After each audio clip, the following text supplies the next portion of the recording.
BD, this is your PinBot MPU board. You can see I've abated a significant amount of alkaline corrosion. And the reason the switch matrix wasn't working is because the header pins here on J8 were corroded. Your female header is going to need to be repinned. I have it connected to a display that's different from PinBot. This is a mouse and around style display, or Whirlwind. I have tested it with Whirlwind ROMs and your CPU drives the display perfectly. But when I boot this, it's not going to look right. That's normal, driving the wrong kind of display with PinBot ROMs. So I just booted it up, and you heard the soundboard make its power on tone. So let's put it into test. And the first test is music test, so my PinBot soundboard over here is cycling through all the music tests. So those all work correctly. And the next test is display test. And you can see the display is changing. It's cycling in a logical fashion. Now it'll cycle through each of the digits. I've done this already. That works fine. Next test is sound test.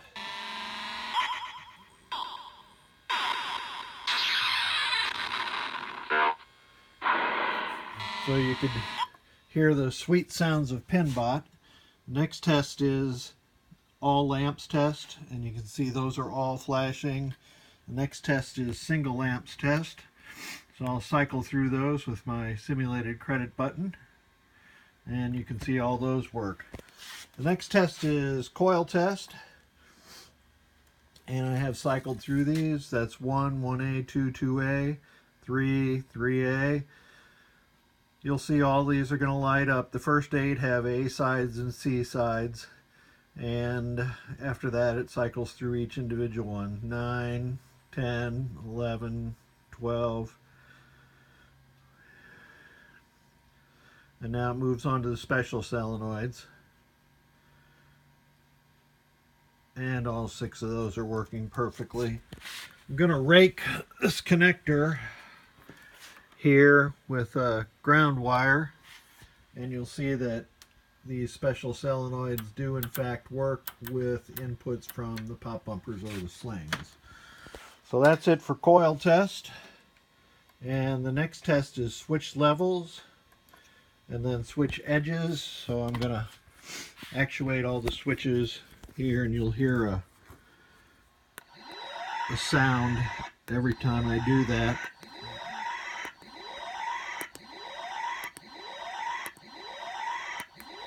So that was all the columns.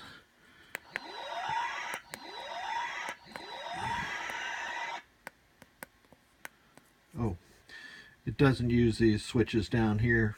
Goofy implementation.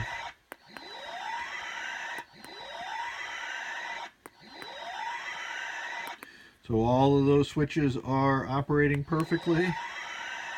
The last 4 again are not used.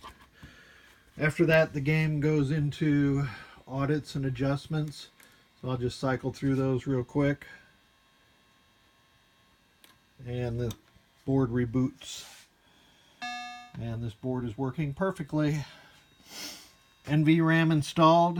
Never a need for batteries ever again. Thanks for sending it to me, BD.